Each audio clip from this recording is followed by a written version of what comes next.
ପିତାମାତାଙ୍କ ପ୍ରତି ସ୍ନେହ ଏବଂ ପ୍ରେମକୁ କିପରି ବଜାୟ ରଖିବେ ଏବଂ ଦାୟିତ୍ୱପୂର୍ଣ୍ଣ ହେବେ।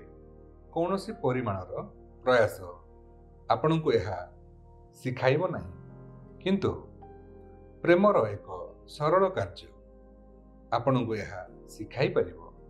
ଯଦି ଆପଣ ଆପଣଙ୍କର ବାପା ମାଙ୍କୁ ଏତେ ଭଲ ପାଆନ୍ତି, ଆପଣ ସେମାନଙ୍କର ଯତ୍ନ ନିଅନ୍ତି, ତେବେ ଆପଣଙ୍କୁ ଆଉ କିଛି କରିବାକୁ ପଡ଼ିବ ନାହିଁ।